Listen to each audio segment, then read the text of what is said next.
শ্রী শ্রী ঠাকুর অনুকূলচন্দ্রের দীক্ষা কবে নিয়েছো?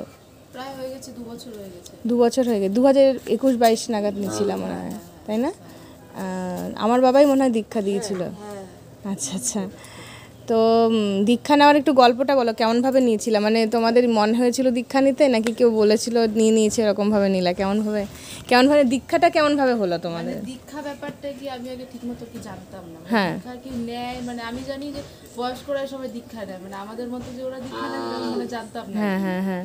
এবার হচ্ছিল এখানে বিয়ে হয়ে এসেছে, তারপর হচ্ছে শ্বশুর বলেছিল আর কি যে কাকি বেদ সবাই দীক্ষা দেয়, তুমি দীক্ষা নিয়ে না।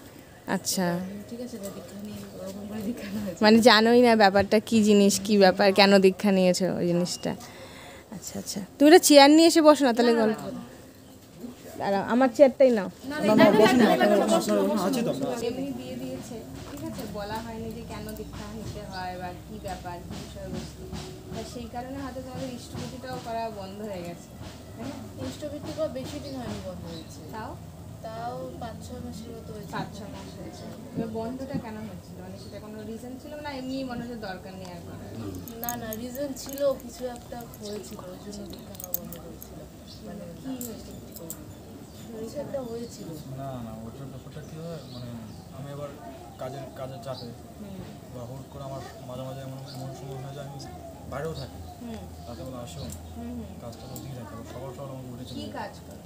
আমি তো একজন আন্ডারে আছি, মানে ইউনিক প্রায় বলে একজন দাদা আছে, গৌতম রায়, ওনার এই সাইড কাজের চাপে ওকে উঠাতেও এবার সকাল উঠতে হয়, সন্ধ্যাবেলা ব্যাপারটা আছে, তো এইসব কারণেই মানে পরে আর জিনিসটা সেটা হয় না, সকালে সেটা সুপ্রভাতের সেটাও হয় না, আর সন্ধ্যার সেটাও হয় না, তারপরে ধীরে ধীরে জিনিসটা বন্ধ হয়ে গেছে। স্বাভাবিক, মানে আসলে ব্যাপারটা কি, যখন আমরা কোনো কিছু নেই, সেটা বিষয়বস্তুটা যদি না বুঝি, তাহলে তার প্রতি ইম্পর্টেন্সটা থাকে না, তাই না? যেমন আমাদের খিদে পেলেই তো খাই, না খিদে পেলে কি যে যতই বলো ভালো খাবার দিয়ে খেতে পারি, পটি পেলেই না পটি পেতে যাবো, নাহলে কী হবে? তো এই ওরকমই দীক্ষার ব্যাপারটাও এরকম, যদি আমি না বুঝি যে দীক্ষা জিনিসটা কী, তাহলে তো আমার ইচ্ছা হবে না যে ওটা কী হচ্ছে ব্যাপারটা। অসুবিধা হলে থাকবে, না অসুবিধা হলে থাকবে না, তাই না? যে দীক্ষাটা এই কারণেই ঠাকুরের শ্রী ঠাকুর অনুকূলচন্দ্র বলেছেন, যখনই কাউকে দীক্ষা দিতে হয় তখন তাকে আগে জিজ্ঞেস করতে হয় বা বলতে হয় যে তুমি কার দীক্ষা নিচ্ছ, কেন নিচ্ছ, কী কারণ। তো আমরা যে এসছি আজকে সবাই মিলে তোমাদের ওই জিনিসটাই বোঝানোর জন্য বা বলার জন্য ঠাকুরের বিষয়বস্তু। তো মেইন কথা হচ্ছে যে ভালোবাসা, যে কোনো কিছুর প্রতি ভালোবাসা। এই যে ধরো তুমি তোমার সন্তানকে জন্ম দিয়েছো, ও একটু চোখের আড়াল হলেই তোমার ভালো লাগে না যে কী করছে না করছে, কারণ তুমি ওকে ভালোবাসো, তাই না? তো আমি যখন দীক্ষা নিয়েছি তখন আমার ঠাকুরের প্রতি ভালোবাসাটা আগে থেকে, এটা তোমাদের পক্ষে সম্ভব হয়নি বা বোঝোইনি যে কী জিনিস। তো তোমাদের ছোটো একটা গল্প বলি। একদিন ঠাকুর অনুকূলচন্দ্র সবার মাঝখানে বসে তিনি রোজ সকালবেলায় বা বিকালবেলায় বসে অনেক গল্প গুজব করতেন, ঠিক আছে, অনেক প্রশ্ন করতো, সেসব প্রশ্নের উত্তর দিতেন। তো একদিন ওরকম গল্পে ঠাকুর বলছেন যে হনুমানকে দেখেছিস, ভক্ত বলে হনুমানের মতন, ঠিক আছে? তো হনুমানের মতন ভক্ত মানে কেমন ভক্ত? বলছে রামচন্দ্রের যখন ওয়াইফকে তুলে নিয়ে গেল রাবণ, তখন কিন্তু রামচন্দ্র মুমূর্ষ হয়ে পড়েছে যে কীভাবে সমুদ্র টপকে লঙ্কায় গিয়ে তার ওয়াইফকে ফিরিয়ে আনবে, সীতামাকে ফিরিয়ে আনবে। সে ভেঙে পড়েছে, বুঝতে পারছে না যে কী করবে। সেখানে কিন্তু হনুমান যে রামচন্দ্রকে ভালোবাসত, সে ভেঙে পড়ল না, সে কিন্তু পাগলের মতন ছুটল যে কিভাবে ব্যবস্থা করা যায়। হনুমান ছিল অভিশপ্ত। আমরা যে জীবনটা পেয়েছি, আমাদের জীবনটাও কিন্তু অভিশপ্ত কাহিনী, মানে অনেক দুঃখ দুর্দশার মধ্যে দিয়ে গিয়ে একটুখানি সুখ আমরা পাই, তাই না? ওই হনুমানের সাথে নিজেদের জীবনটাকে যদি কল্পনা করি তাহলে দেখা যায় হনুমান ছিল অভিশপ্ত, ঠিক আছে? সেই অভিশপ্ত জীবনে তাকে অনেক রকম বাধা বিপত্তি পেরিয়ে উঠতে হয়েছিল। তাই সে জানতেও না যে সে হনুমান, তার মধ্যে কত ক্ষমতা আছে, সে কী করতে পারে। সে যখন রামচন্দ্রের সম্মুখীন এসে দাঁড়ালো, আস্তে আস্তে সে বুঝতে পারলো, যখন রামচন্দ্রের কষ্টটা সে বোধ করলো যে তার ওয়াইফকে উঠিয়ে নিয়ে গেছে, সে কষ্ট পাচ্ছে, সে কাঁদছে, সে ভেঙে পড়েছে, হনুমান তার কষ্ট দেখতে পারেনি, তখন সে কী করলো যে আমি কী করে সমুদ্র পেরিয়ে ওখানে যাব। এক লাফে এত বড় সে হয়ে গেল, সেই সমুদ্র ডিঙিয়ে সে কিন্তু চলে যেতে পেরেছিল সেই আমাদের লঙ্কায়। তাই না? সে তখন সে বোধ করেছিল যে আমার এইটুকু চেহারা আমি কত বড় হতে পারি, এইটুকু চেহারা আমি সমুদ্রে ডিঙিয়ে লঙ্কায় যেতে পারি। কেন যেতে পেরেছিল, কেন বোধ করতে পেরেছিল? কারণ ভালোবাসা। আজকে যদি তোমার ছেলেকে তোমার কোলে থেকে কেউ টেনে নেয়, তখন আজকে এখন যে তুমি শান্ত রূপে বসে আছো, তখন তুমি হয়ে যাবে একদম মা চণ্ডী, যে আমার ছেলেকে তুই ধরে কেটেই ফেলবো। তো হনুমানেরও রামের প্রতি ঠিক তেমন ভালোবাসা ছিল, তাই সে অত বড় চেহারা ধারণ করতে পেরেছিল, তাই সে সমুদ্র ডিঙাতে পেরেছিল, তাই সে সীতামাকে দেখে আসতে পেরেছিল, তাই না?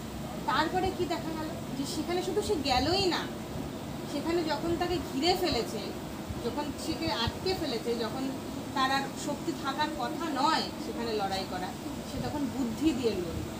সে কি করলো? বললো যে তোমরা তো আমাকে বেঁধেই ফেলেছো, আমাকে তাহলে পুড়িয়েই মারো, আমার আর বেঁচে থেকে লাভ নেই। বললো তাহলে কীভাবে পুড়াবে? আমার লেজের মধ্যে অনেক কাপড় কাচাও, তারপরে সেখানে আগুন ধরিয়ে দিই, তারপরে আমি জ্বলে পুড়ে মরে যাবো। তারা তাই করলো, বোকা রাক্ষস তাই করেছে, ঠিক আছে? এবার হনুমান হচ্ছে বুদ্ধিমান, যেই আগুন দাও দাও করে লেজে জ্বলে উঠেছে, সব সরে গেছে, এবার তো পুড়ে মরে যাবে। হনুমান তখন এক লাফে উঠে গোটা লঙ্কা পুড়িয়ে সীতা মায়ের কাছে চলে গেছে। সীতা মায়ের কাছে গিয়ে ওই শান্তিটা যেটা রামচন্দ্র পাঠিয়েছে সেটা দিয়ে বলছে যে আমরা রামচন্দ্র আছে, তোমাকে নিতে আসবো। সেই ভালোবাসার যে আশ্বাসটা দিল, যে সহানুভূতিটা দিল, তখন সীতা মা দেখছে রামচন্দ্র হনুমানের এক সাইডের মুখটা পুড়ে গিয়েছে। বলছে কি তোমার মুখ পুড়ে গেছে? বলছে ওর খেয়ালই নেই যে নিজের মুখ পুড়েছে। এত ভালোবাসা তার মায়ের প্রতি, এত ভালোবাসা তার রামের প্রতি, যেরকম। তো সে কিন্তু এইটাকে বলে দীক্ষা নিলে এইরকম ভাব দিতে হয়, ভালোবাসার ভাব দিতে হয়, ঠিক আছে? যখন এই ভালোবাসার ভাবটা তোমার ইষ্টের প্রতি আসবে, তখন তুমি আর কোনোদিনও তোমার ইষ্টকে ছাড়তে পারবে না। যখন আমরা দীক্ষা নিচ্ছি শ্রী ঠাকুর অনুকূলচন্দ্রের, তখন আমরা একটা শপথ বাণী পাঠ করি। যখন তুমি দীক্ষা নিচ্ছ তার উল্টো পেজে তার লেখা ছিল যে আমি তোমার দীক্ষা নিলাম, আজ থেকে আমি প্রমিস করছি যে আমি তোমাকে কোনোদিনও ছাড়বো না, তোমার কথা বিহীন আমি কোনোদিনও হব না, ঠিক আছে? শ্রী ঠাকুর অনুকূলচন্দ্রকে সদ্গুরু বলা হয়। সদ্গুরুর দীক্ষা সবাই পায় না। আজকে দেখো এখানে অনেক মানুষ আছে, সবাই কি সেই দীক্ষা পেয়েছে? সবাই কি সেই দীক্ষা নিতে পেরেছে? সবাই কিন্তু দেখো সেই দীক্ষা পায়নি, সেই দীক্ষা নেয়। কিছু কিছু মানুষ হবে এখানে যারা সেই দীক্ষা পেয়েছে, যারা সেই নাম পেয়েছে। মনে করবেন এটা এমনিই হচ্ছে, জীবনে কোনো কিছু বলে না। শ্রীকৃষ্ণ গীতায় বলেছে একটা পাতাও আমার ইচ্ছা বিহীন নড়ে না। তাহলে এই যে তুমি শ্রী ঠাকুর অনুকূলচন্দ্রের তোমরা দীক্ষা পেয়েছো, সেটাও কিন্তু মানে একটা তার আশীর্বাদের হাত তোমার মাথার উপরে এসেছে, তাই তুমি পেয়েছো। আমরা রিসেন্টলি একটা বাড়িতে গেছিলাম, সেই মহিলাটা বলছে আমি ক্লাস 7-এ পড়াকালীন একবার দীক্ষা নিয়েছিলাম, তারপরে মা বাবার বকাতে ছেড়ে দিয়েছি। ক্লাস 11 পড়াকালীন এই সেম শ্রী ঠাকুর অনুকূলচন্দ্রে আবার দীক্ষা নিয়েছি, আবার ছেড়ে দিয়েছি। তারপরে যখন আমার বিয়ের সম্বন্ধ হলো, সেই বিয়ের সম্বন্ধে দেখা গেল যে বরকে আমি বিয়ে করবো, সে তাদের ফ্যামিলি শ্রী ঠাকুর অনুকূলচন্দ্র দীক্ষিত, যদি আমি ঠাকুরের দীক্ষা নিই তবেই আমার ওখানে বিয়ে। তো দেখো ও দীক্ষা নিয়ে ছেড়ে দিচ্ছে, ঠাকুর ওকে ছাড়ছে না।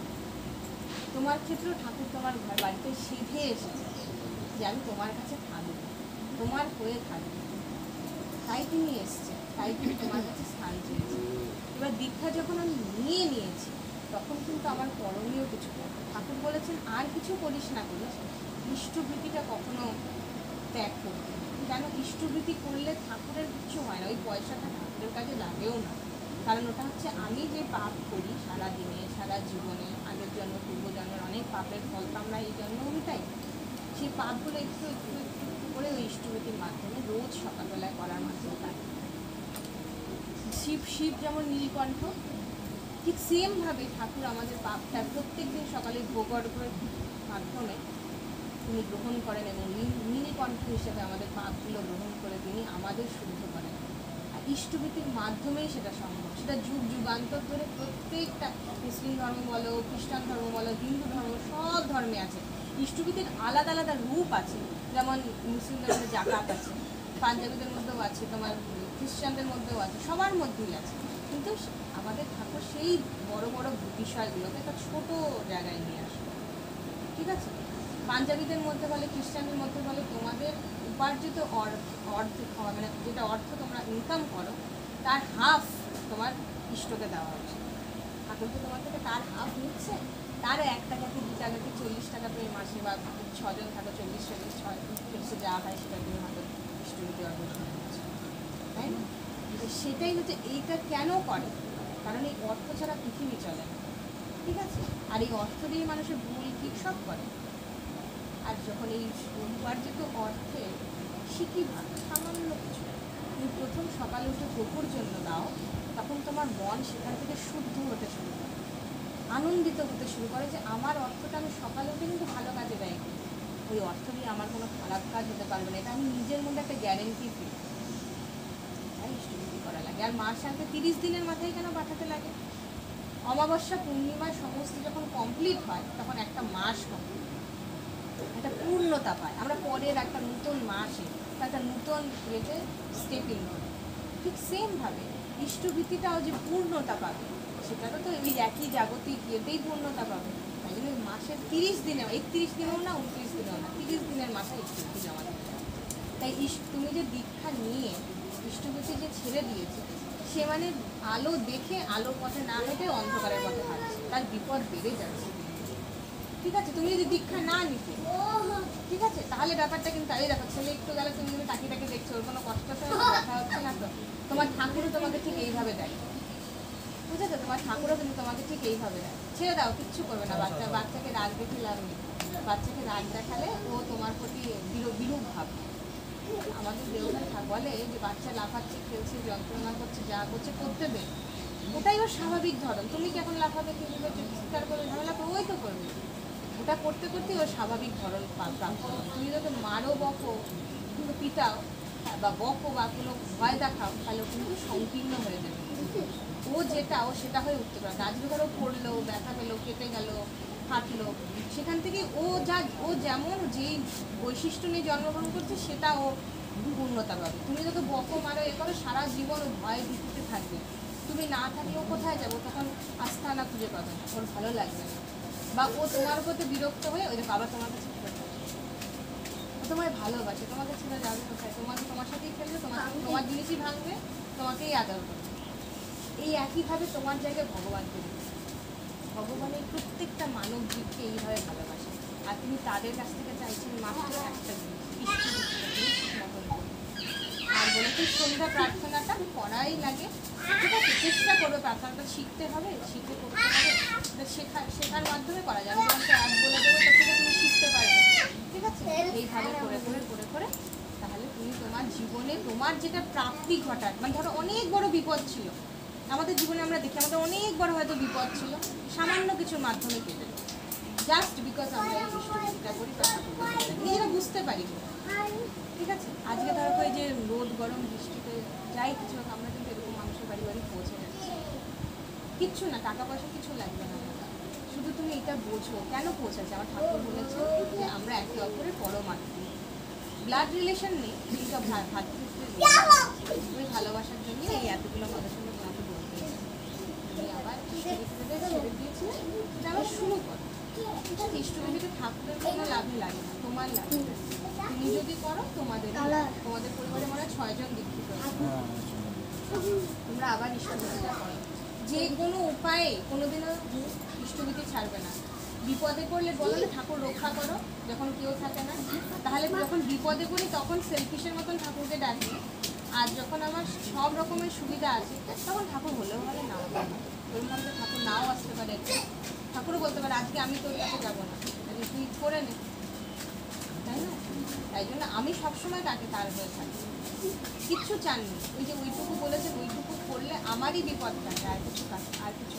আমি আমার নিজের জীবন দিয়ে দিচ্ছি, প্রত্যেকটা মানুষ এখানে বসেছে, তখন আবার তাদের নিজের জীবন দিয়ে দেবে। তাহলে এই সুবিধাটা তোমরা করো, আর ঠাকুরকে বুঝিয়েছো বাড়িতে থাকো। এদিকে আসো, এদিকে ওখানে না, এখানে আসো। দেখো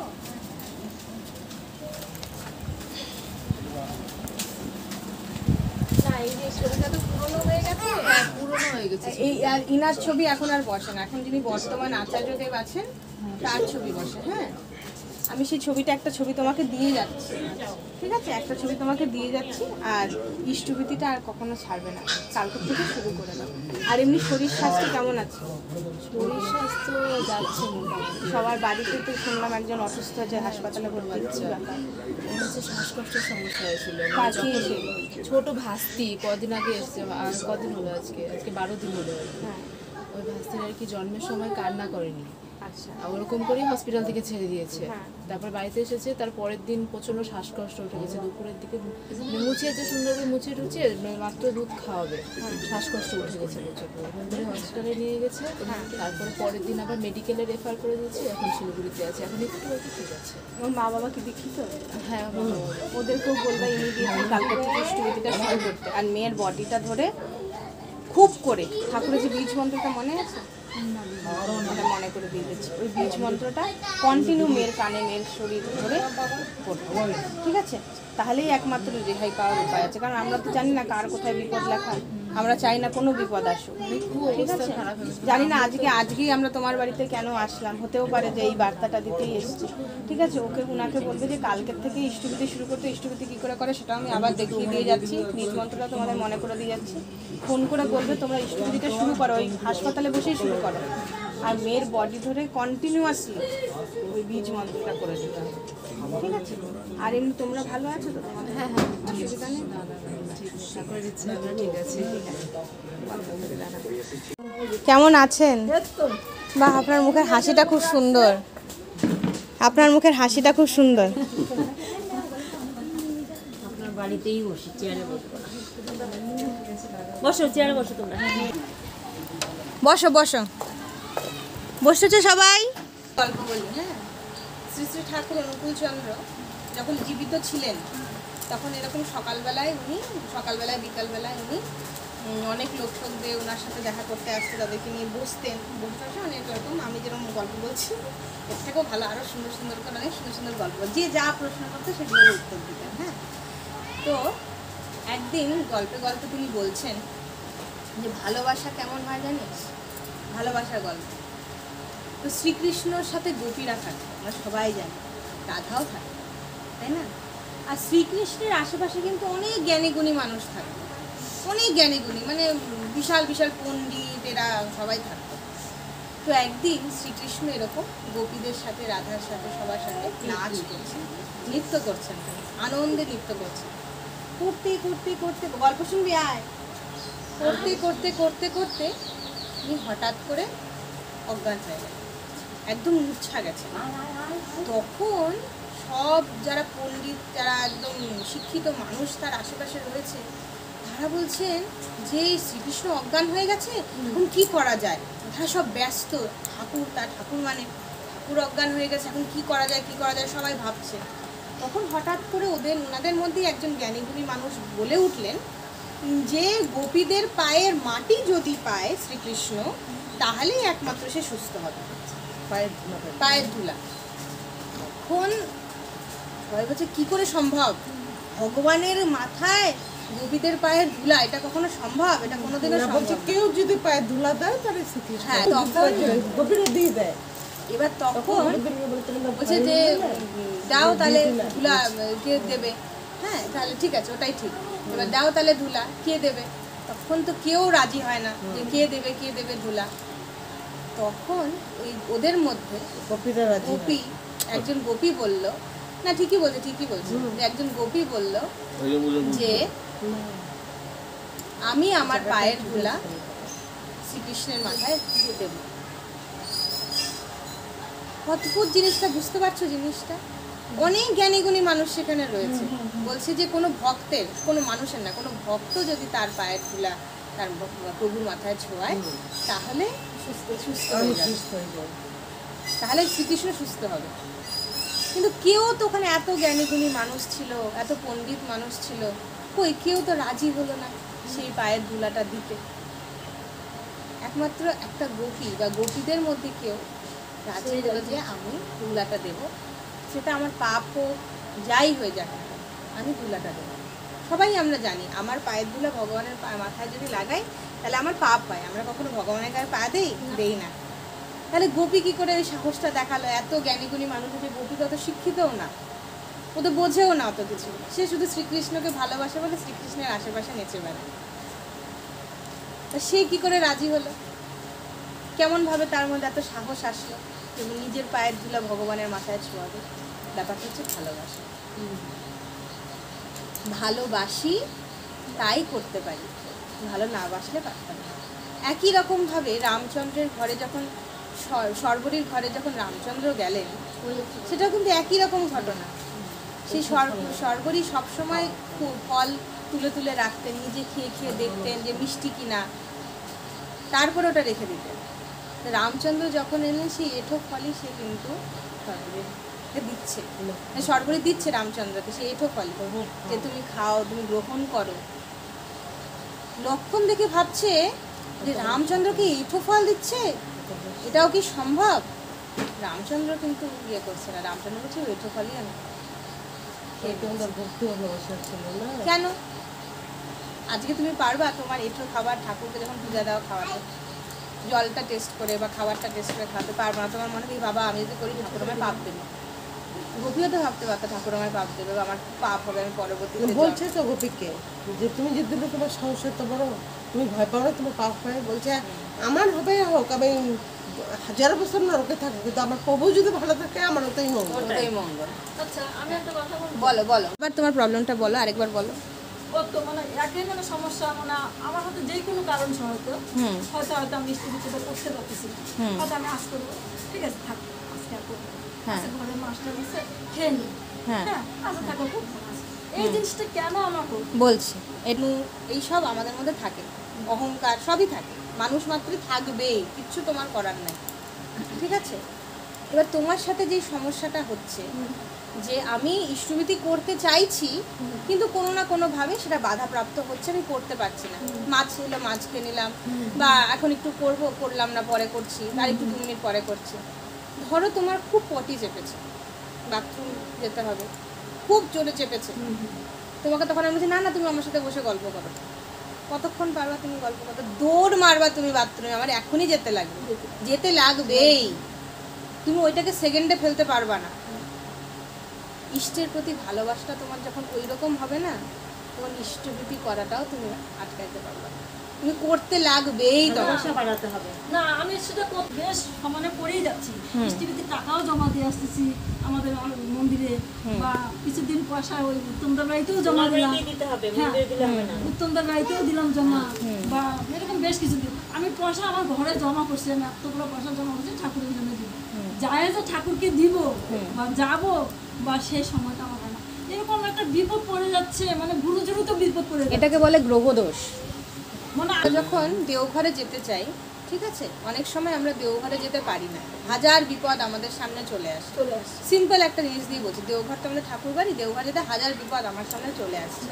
তো শ্রী শ্রী ঠাকুরের কাছে যখন শ্রী শ্রী ঠাকুর জীবন্ত ছিলেন, একজন এরকম শ্রী শ্রী ঠাকুরের কাছে প্রত্যেক সময় আসার প্ল্যান করে, যখনই আসার সময়টা হয় কোনো না কোনো বিরাট বড় বিপদ তার চলে আসে, সে আর ঠাকুরের কাছে যেতে পারে না, অসুস্থ হয়ে যায়, হাত ভেঙে যায়, পা ভেঙে যায়, বাড়ির কারোর অসুস্থ, কিছু না কিছু মহা বিপদ আসে, এই করে সে আসতে পারে না। একবার এরকম করতে করতে তার ভীষণ বিরক্তি লেগেছে যে ঠাকুর আমি তোমার কাছে আসতে পারি না কেন? তখন সে অনেক বিপদ আপদ কাটিয়ে এসে ঠাকুরের কাছে এসে বলছে যে ঠাকুর আমি তো এই খুব কষ্টে তোমার কাছে এলাম, কিন্তু এইরকম আমার সবসময় হয়, আমি তোমার কাছে আসতে পারি না, যখনই আসতে চাই তখনই কোনো না কোনো মহা বিপদ আমার ঘাড়ে চেপে বসে, আমি তোমার কাছে আসতে পারি। ঠাকুর তখন বললেন ওইটাকে কাটিয়ে যদি তুই আমার কাছে আসতে পারতি, ওটাকে মানতিস না, যা হয়ে যাক আমি তো ঠাকুর বাড়ি যাবো, তবে তোর গ্রহদোষটা কেটে যেত। যেহেতু তুই কাটিয়ে আমার কাছে আসতে পারিসনি, ওটার কবলে পড়ে গেছে, সেই জন্য ওটা আরও গ্রহদোষের জন্ম দিয়েছে, আরও বিপত্তি তোর জীবনে এসেছে। তোমার সাথে যেটা হচ্ছে, তুমি ইষ্টবিধি দিতে চাইছো কিন্তু কোনোভাবেই পেরে উঠছো না, তোমার কোনো না কোনো অসুবিধা বা তোমার লোভ বা তোমার মোহ বা তোমার মায়া তার মাঝখানে চলে আসছে। আপনারা এই এলাকার মানুষ সব ওনার বাড়িতে দেবেন, হ্যাঁ, ওনার কাছে দিলেই আমরা এবার তোমাকে যেটা করতে হবে, মেইন কথাটাই হচ্ছে তোমাকে যেটা করতে হবে সেটা হচ্ছে তোমাকে এইসব বাধা বিপত্তি মানলে হবে না। আরেকটা কথা বলবো, মানে আমার প্রচন্ড বাধা আসে, মানে প্রচন্ড আমার বিপদ আসে পাশে দাঁড়ায়, মানে আমি একটাই স্মরণ করি, গুরুদেব তুমি রক্ষা করো। না, কি করে রক্ষা করবে? তুমি যদি তার কথা না মেনে চলো, তিনি তোমাকে রক্ষা করতে পারবেন না। ধরে রাখি বা ধরে ওনার কাছে থাকি, সবসময় ওনার নামই স্মরণ করি। না, ধরো আমি তোমাকে বললাম তোমার বিপদ কাটার উপায় হচ্ছে ইষ্টভীতি, আমি তোমাকে বললাম, তুমি আমার কথাটা, ওই যে লক্ষণ তো সীতাকে টেনে দিয়ে গেল লক্ষণ রেখা, সীতা যদি না মানে লক্ষণ বাঁচাতে পারবে, রাম বাঁচাতে পারবে? তা তোমাকে তো দীক্ষা নেওয়ার সময় ঠাকুর বলেই দিলেন তোমার উপায়টাই বাঁচার হচ্ছে তুমি ইষ্টভীতিটা মন দিয়ে করবা। প্রার্থনা দুবেলা তুমি করবা, সকালবেলা যদি নাও করো একেবারে, বিকালবেলা অবশ্যই করো, আর ভালোবেসে করো। মেইন কথা, তোমাকে আমি গল্পটা প্রথমে কিন্তু ভালোবাসা শোনালাম। মহা পণ্ডিতও যা পারে না, মহা জ্ঞানীও যা পারে না, সামান্য একটা মানুষ পারে শুধুমাত্র ভালোবাসার টানে, আর কিন্তু কোনো উপায় নেই, বললাম না? তাহলে তুমি যদি সত্যি তোমার ঠাকুরকে ভালোবাসো, আর কোনো চাহিদা তোমার ঠাকুরের প্রতি না থাকে, তাহলে ইষ্টভীতির ক্ষেত্রেও তোমার বাধা আসবে না। ওই যে পটি পেলেই তুমি দৌড় মারবা বাথরুমে, আমি তোমাকে বসায় রাখলেও তুমি বসে থাকবা না, থাকতেই পারবা না, পেটে কামড় দেবে। ওই তোমার ইষ্টভীতিটা ওইরকম হবে ঠাকুরের জন্য, না করে আমি থাকতে পারবো না। ইষ্টভীতিটা না করে কোনোদিনও তুমি থাকতে পারবে না। এই যে দেখো আমরা আজকে এখানে এসেছি করে, তারপরে কি জমায় রাখছো বাড়িতে? মানে পয়সাটা আমি তোমরা বাড়িতে যা দিব না, হ্যাঁ, ওইটুকু, এই রাস্তাটুকু কাভার করতে পারতেছো না। ওইটাই তোমার সুগার, আমার কাছে ঘরে জমা। ওই দিয়ে তোমার সুগার, ডায়াবেটিস সব হবে। হ্যাঁ, বাড়ানো তো 24 ঘন্টা ওনার বাড়ির সামনে। এইটা তো পুরো ব্যাপারটা, এটা কেমন হলো জানো তো? তাও দিতে আছে। আর টাকা কিন্তু আমার কাছে, তোমরা দিয়ে দিবো এখন। হ্যাঁ দিয়ে দাও, এখনই দিয়ে দাও। তোমার কাছে জমা থাকলে তুমি এখনই দিয়ে দাও। মিষ্টি